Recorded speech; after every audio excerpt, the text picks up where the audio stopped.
Morning, everyone. Welcome back. I'm Abby Hagyard. This is my little corner of the world.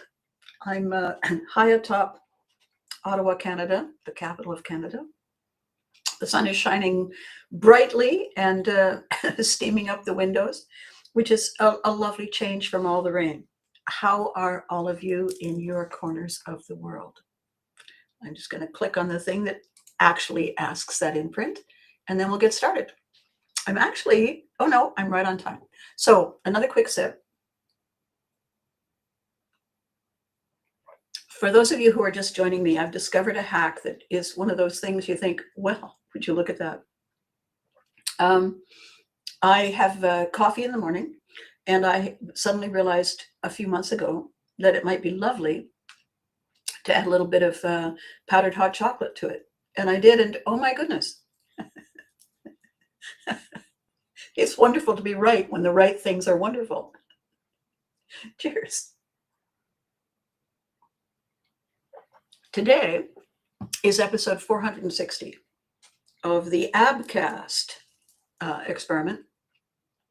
And I began this 459 episodes ago when I realized that I was ready to come back and do the next step, the next phase, the next logical. Good morning, Eddie. Good morning. It's wonderful to see you. I was ready to do the next step, the next phase in my career path. I had done the preliminary marketing, writing, publishing, interning, hospitality stuff. I managed to convince enough people that I deserved to be on television, landed a job on CBC, hosted fabulously glamorous people, writer's strike crashed, show ended, delivered singing telegrams and balloons for 6 months, got rescued by Roger Price, and I became a mom on You Can't Do That on Television. Good morning, Miss Susan. Good morning. And while I was being a mom, unlike any other, really, I was also voicing cartoons, Care Bears and For Better For Worse and Teddy Ruxpin, and writing a lot of stage stuff, a lot of speaking stuff. And what I was talking about then that wasn't as clear is how the strong survive, how we keep on keeping on, because it was basically the story of my life. And covered over with all of the colorful things, the comedy and the television and the this and that and the running around, it kind of got buried. With the ebb of show business, as happens always, busy, thud, nothing. I joined a writer's agency and I became a writer for hire, and I did that for a couple of years. And then I had enough volume of people saying, could I hire you to do something other for me outside the agency? And I became a publisher. Now, the kind of publisher I became was more like a mentor, really, taking a first-time author by the hand and walking them around the quicksand and the alligator pits to get where they wanted to go, or at least where they thought they wanted to go. And that just added to the layers of this thing that was tapping me on the shoulder over the years. COVID came along, and then I saw the hook that I needed, came back to Ottawa from whence I had fled, and got in partnership with a fellow survivor of many things with the intention of creating something pretty terrific. And we're there. We're on the brink. It's beautiful. It's I call it Pivotry in motion because Pivotry is the word I coined. A pivot is a hard physical turn. Pivotry is an art form. It's a recognition inside your mind that path no longer serves. It may have served once, but not anymore. And we must make that decision to turn away with intention before our feet and our energy can flow. That's the Pivotry motion. We are turning away with intention. We are turning toward. It took a long time for me to comprehend that. And I credit so many influences. The biggest one of all was being the child of a military family and discovering that we must make those decisions frequently, whether we are ready or not, because that is the way life comes. So the beautiful extra layer in all of this, Gary Swithenbank, who's my partner, he and I were talking, as we do many times a day, week, month, and we came up with something called the lion effect. And the lion effect is that moment we choose to channel our greatest strength, our natural gift, that thing we do, and make it work for us, to step into that with intention, with purpose, with drive, with focus. So this is the speaker platform. This is the interactive version of TED Talk. This is the show up and do a show and bring the audience in, as opposed to forcing them to sit there as spectators in the story of their lives. It's really exciting. It's going well. And very, very soon, these 7, 8 books that I've been nudging forward, each one that addresses a part of this, we're going to be publishing them as booklets, as easy to read digestibles, snackables, really. And so all of these webcasts, these ABCASTs, are designed to feed you details, tidbits of the inner workings, the foundational forms of this idea. Now, Eddie and I worked together last year when he was going through a wretched time. So Eddie is absolutely somebody who has walked the path. He's a longtime friend, and he saw how it works, and he's using it every day. So when I need a testimonial, I just tap him on the shoulder and I say, hey. And he says, yes, ma'am, and sends me something. Susan is watching. Susan is watching, listening in on her way to her clinic. Susan became a client who walked through, I walked through the first-time author Grimm's, and everything that I teach, she has taken and put her own fingerprint on it. Maggie right now is at a whiz-bang Shazam conference in Las Vegas. She is also wearing the shoes of the Lion Effect and Pivotry in Motion, and she is breaking waves like nobody saw coming. And it's interesting to be able to break a wave in Las Vegas in the middle of the desert, I gotta tell you. So it's working, it's happening, and I'm excited. So today I want to talk about something that trips us up. We do it to others when we're not thinking. When others do it to us, it is one of those very small things that gets in the way very large. And that's why I want to talk about it. It goes like this. The person says, just do it. And what we hear in that phrase is, because I don't know how either. And I'm really annoyed that I can't give you the answer. So just do it because it's annoying me. That's the subtext. Because for most of us, it isn't procrastination. And even when it is procrastination, it's because we're not entirely convinced that we're making the right choice, picking up the right tool, facing in the right direction for this moment. And when somebody, I think it's rude, says, just do it, they're giving us that shove between the shoulders that has never been requested and certainly never deserved. Just do it is a minimizing, an oversimplifying of the original expression, which was let's do it. Now, let's do it is an entirely different intention. It is, come on, gang, here's the boat. Shall we begin? And the momentum and the enthusiasm and the cheer is inherent in the verb and the words, let's do it. It implies together. It implies direction. It implies focus. It implies togetherness. It implies participation, collaboration, connection, communication, engagement, transformation. That one simple word, let's do it. Let us go then, you and I. Let us, allow us, permit us to be the priority. Choose us. Embrace Pivotry. Make the choice that's calling, is what let's do it says. Just do it is someone over there pointing.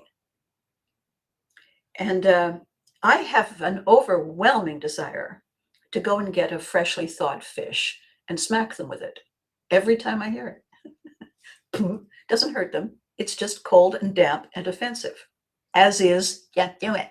So when people say just do it, what they want to see from you is action.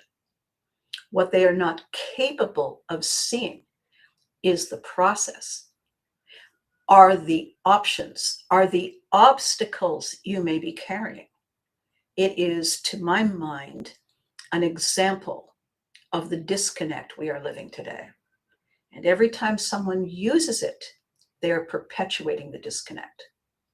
They are hands off, arm's length, pointing, instructing.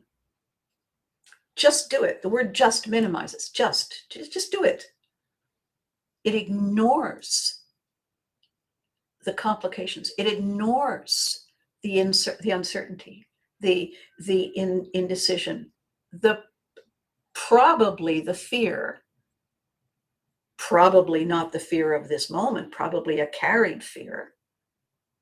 And the message it sends loud and clear is that they are not invested intrinsically, essentially, deeply in the outcome you are hoping to achieve. They're fed up with your nonsense. They have more important things to do than stop, put them down, and help you.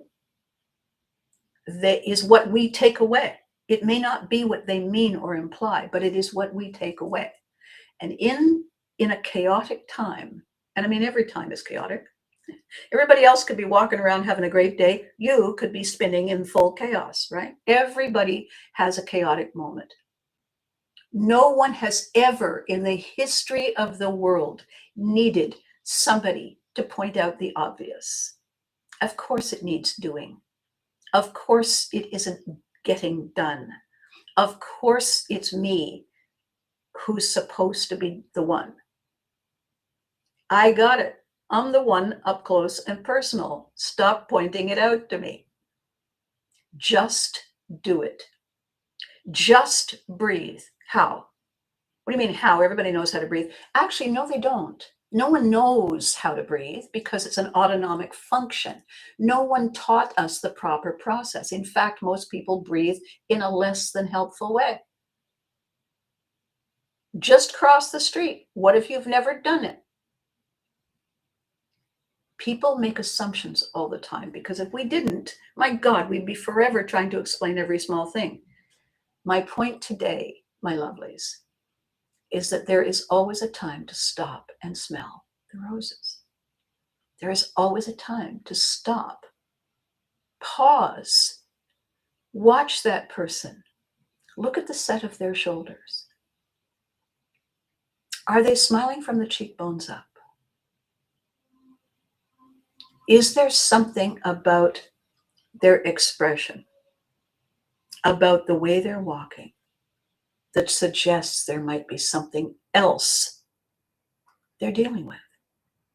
No one ever knows these things. We only make assumptions. Would I believe it's almost 2 years? Yes, yes, yes. Abby never give up on you. Well, you see. Well, you see, Miss Susan.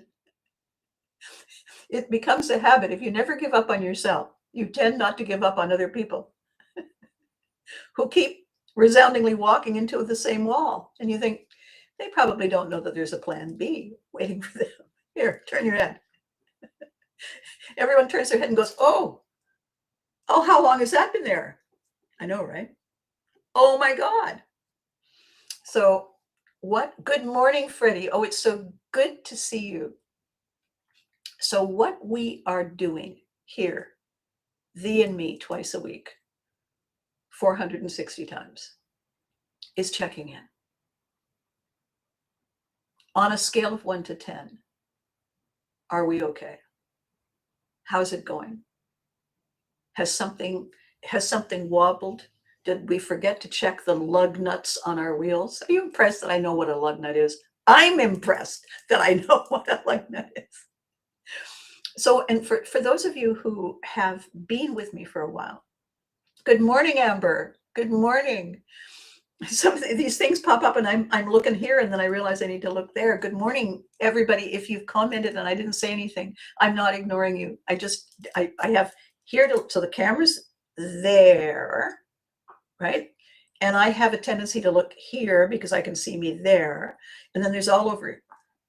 So my right, your left, there, all the things are scrolling up. And then periodically at the bottom, something goes blurt and I don't know what it is. It's not an excuse. It's not why I'm distracted. It is the miracle that I'm not more distracted. So what I want to say to us today is that everyone else's impatience to get to the good part does not have to be ours to own. The people who are in a rush to see what's around the corner are not giving themselves permission to see what's happening now. And now is all there is. The stuff that maybe, might be, probably is around the corner. We are counting on it. We're planning for it. However, for pure quality of life, we also need to keep one eye fully present, one finger on the pulse. Every time I turn around, I was talking with this lovely woman, Kelly Wheeler. She's a general manager of a retirement community. And oh my God, Susan, could the two of you have a conversation? And when I visited her, I gave her one of the later folders. And we were messaging back and forth last night. And she was telling me that she doesn't know how she's managed so well without one, which is a bonus. What we all deserve is our patience with ourselves, our moment to simply breathe before we leap, our moment to double check our purpose in chasing that immediate thing. Just because it's there doesn't mean it's there for us. It simply means it's there. Just because a part of us feels something doesn't automatically mean that thing is something we share. It means it's possibly something, and it deserves time and consideration and deliberation because we have a responsibility to the people who have chosen to depend on us. A show isn't a show without the audience. Audiences aren't spectators. Audiences are active participants in the beginning, middle, and end. Without them, it's a rehearsal. The hall is empty. We can't get their feedback without them. Their feedback is what fuels the flow and the shift and momentum and focus that makes it magic. Just do it implies that there is a trick. There is no trick. It's a process. And when I say that I have a story or I have a simple win, it's not a trick. It's a proven tactic that I tried in the middle of what the hell is this? And it worked. So when I come to you and I say, here's my story, and here's what I did, I am giving you the backstory, the context, and the tool. And then to the best of my ability in one of these ABCASTs, I'm explaining how to use it. To use it well, what we need, yes, it's not just the destination. Because the thing is, the journey itself is the destination. Good morning, Miss Maggie. Sorry you just got here. Yes, well, you're 3 hours ahead. So it's what time is it where you are? You have been embroiled in this swirl of anxious people trying to get to the front of whatever the hell this is. You've accomplished more in 2 days than any reasonable person could expect if they didn't have our strategy. And you're sorry you're late for this. All right. I'll let it go this time. You know what I did, everybody? Maggie's at a conference. And I said, I'm going to check in, right? And so when you're attending these different events, you tell me what's going on. And so she is, like, she's texting me. And I'm saying, oh my God, this, page that of this, right? Yeah. Late last night, she said, you realize you're at the conference? I said, I know, right? Without the jet lag or anybody going through my luggage or telling me to take off my open-toed sandals to check to see if I have a bomb between my toes. I'm at home. I have my feet up. This is how to go to a conference. Let Maggie do the work. I'm just whispering in her ear. I think we're onto something here. So just do it. Just go and be fabulous, says the person who's sitting back in their pajamas eating cheese doodles. Just do. Come here. I'm going to show you a just do. If we find ourselves saying it to other people, pause. Just pause. When you hear it coming out of your mouth, just pause and say to the person, you know what? I'm sorry. That was just a knee-jerk thing. I apologize. Ignore it. I don't know what I was thinking, because of course we weren't thinking. If we were thinking, we would have realized we could do better for our people. We could be more helpful to them. It's just become a thing we say. Let's do it is a lot more fun, especially when we add let's do it as soon as I can figure out which end of the thing to hold. Does anyone have any idea? Because when we're in it together, it feels more real. Maggie attended a panel in the middle of all the really important, great stuff that she has been attending. Decided to slip in and see a showbiz panel. And an interesting thing happened that she got to witness in the middle of the really deep, good stuff. She got to watch, I'm going to say a B or C list celebrity sit in front of thousands of people whose lives are changing before their eyes. And this B, C level celebrity told them what it was like for her to become famous, and how much pressure it is, and how insecure she feels, and how much she really loves it when people are really, flattering her. Really? That was a keynote? That was worth sitting there for? No. Did anybody realize ahead of time that might happen with that person? Probably not. Somebody said, get us a celebrity. The person said, who? And the reply was, I don't know, just get somebody that everybody has heard of. And everybody ramps up and amps up right before a conference, and that's what happened. They got somebody that everybody's heard of, who sat there and thought only of themselves and asked the audience to agree with her that insecurity should be fanned the flames of. It's a chaotic world right now, more chaotic than usual for a lot of us. That wasn't helpful. That was not on point. That was tone deaf. That did not read the room of the world today. Good to see the difference. Good to see what that looks like. Just get someone is what they got.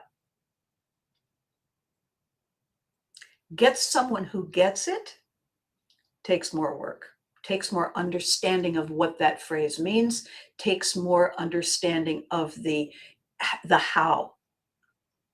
And that takes longer.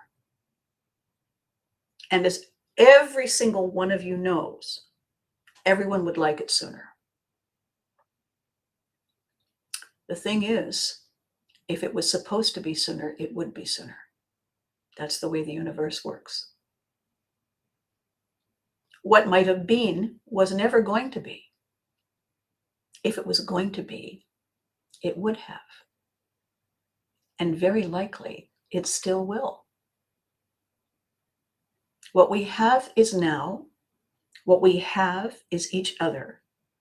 What we have is the luxury, the gift of a journey to be on in the first place. The odds of us ever making it here are really, really, really small. Why do you want to rush it? Why don't you decide? Why don't we collectively decide? Let's decide. Shall we? Let us go then, you and I, and decide to be in it for the long haul. Right? Think of the stories. Think of the simple wins we celebrate. So, as always, when I wrap these things up, and I will in a minute, right after I give you the hack, I remind you to be good to you. Being good to you takes longer, but you're worth it. That's why I say it. You're worth it. We're worth it. Collectively, this is worth it. So, how do you stop?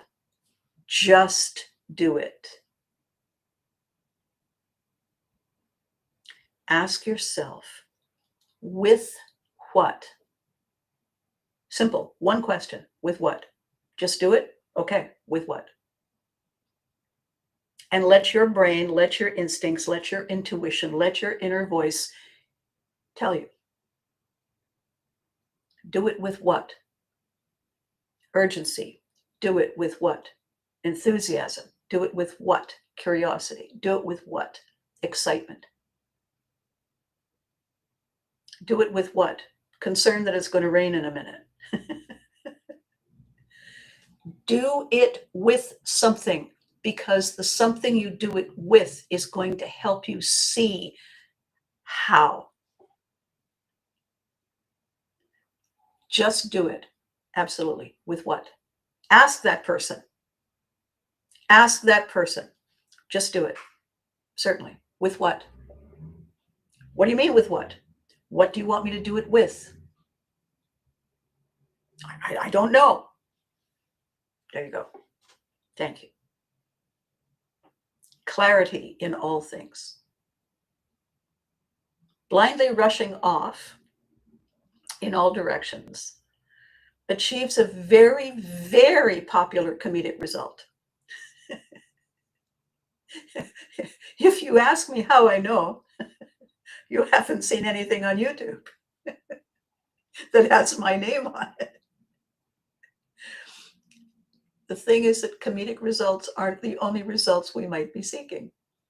Sometimes we would like to arrive at our destination with our pants no longer on fire, and not because the speed with which we were running put the flames out.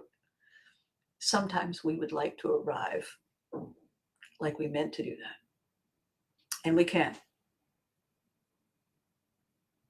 So the next time someone says, just do it, think of this, think of us, and say, yeah, good plan. With what?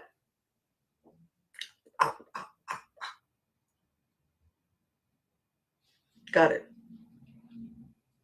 And when that happens, when you do that, I'm going to tell you why it works. I'm going to tell you what it's for. When you blindside someone and they make that duck look on their face, it's funny. And the laughter releases you from the anxiety, the insecurity, and the pain. Like that. And as soon as you're released from all of those pressures, you know what? You do know how to do it. It was just waiting for you to calm down. It was in there all the time. How do I know these things work? Well, I've done them.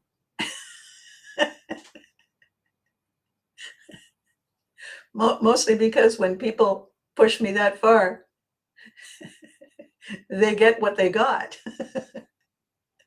So with that said, my lovelies, with that said, Eddie said, just do it implies the sayer of said phrase doesn't really care of the process or the outcome. Yes.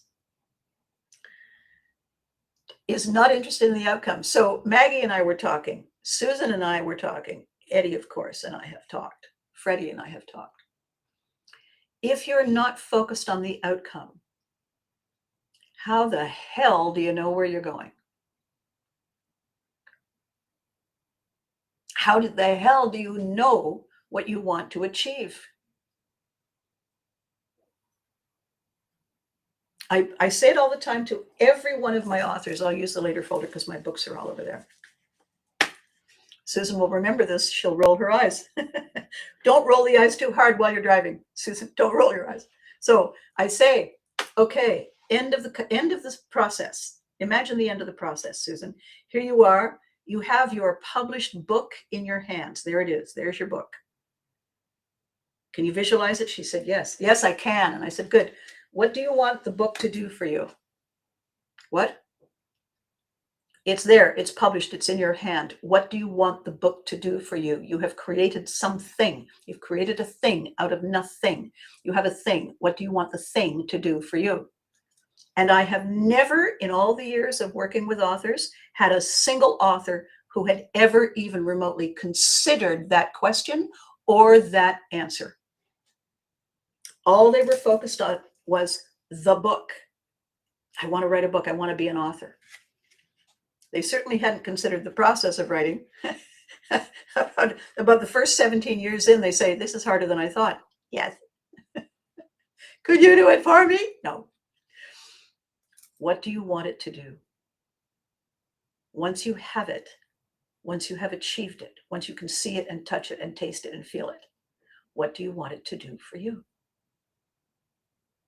And in the midst of trying to figure that out, because that's an epiphany moment, I'm going to come right back at you with the next question. When you have a book and you say it's $20 and someone gives you $20 and you give them the book, it becomes their book, correct? Yes. Okay. They have the book. It's their book. They bought it. What do you want the book to do for them? Crickets.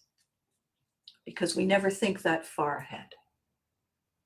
We think about being a writer. We think about writing a book. We think about having a book. We don't think about the book as a reality, as the vision realized. We do not think of it as the tangible outcome. As soon as we see it and feel it and think of it and taste it and hear it and smell it as the tangible outcome,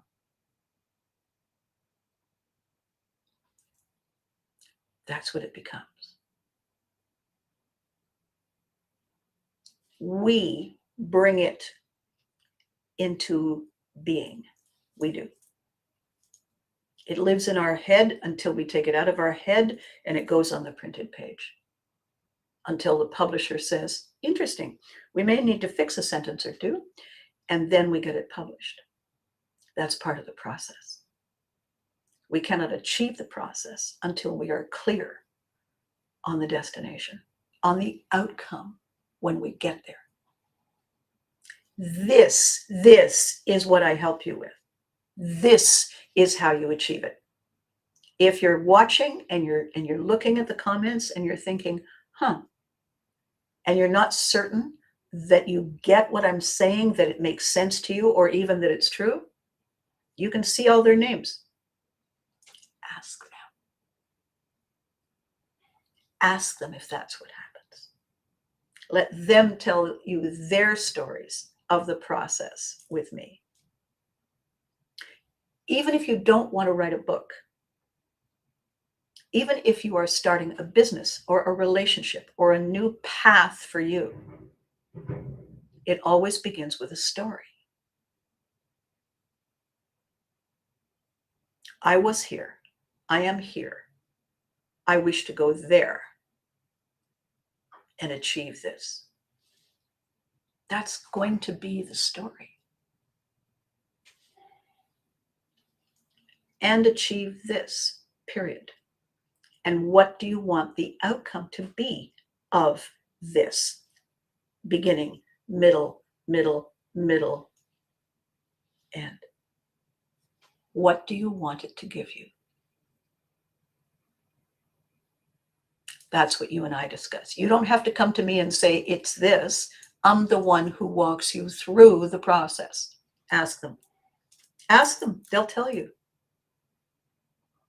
It takes a pair of outside eyes who can look at a bigger perspective. It takes a pair of outside eyes who listens closely to who you are. It takes those outside eyes asking the questions, giving you new tools to think with, to value with, to process with. That's how it works. Everything we do is learned behavior. Beyond the breathing and the sleeping and the digesting and the blood flowing, everything we do is learned. And in this particular scenario, I'm the teacher. I'm the mentor. I'm the Sherpa coach. So with that said, my lovelies, yes, everything in life has a backstory. Affirmations with Abby. Yeah. To me, the phrase just, that's why, yeah, Maggie sat through really complicated, sometimes convoluted things, settings, meetings, training sessions to pull all of the gold out of the, what do they call it? Do they call it the sludge? No, they call it something. To pull it, sift it all through the muck to pull out the gold nuggets. It's exhausting. The focus is intense, right? You're at a conference. The floor of these places is concrete underneath the shiny tiles. It sucks all the life force out through the bottoms of your feet. It's exhausting. And then she has to sit down in front of something saying, I'm just so insecure.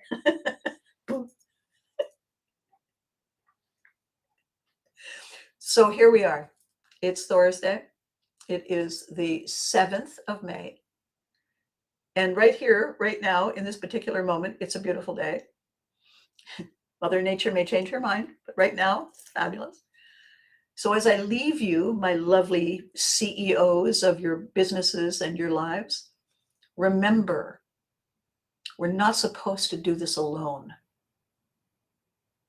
Lions aren't solitary hunters.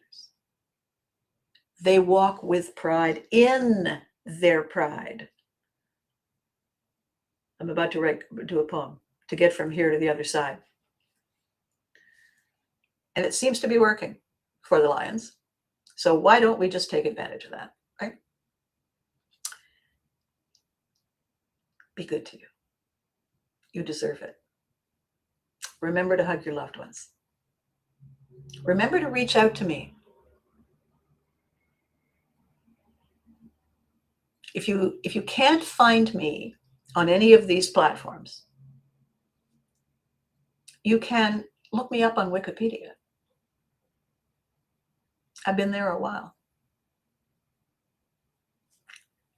Catch you later. Thank you for watching.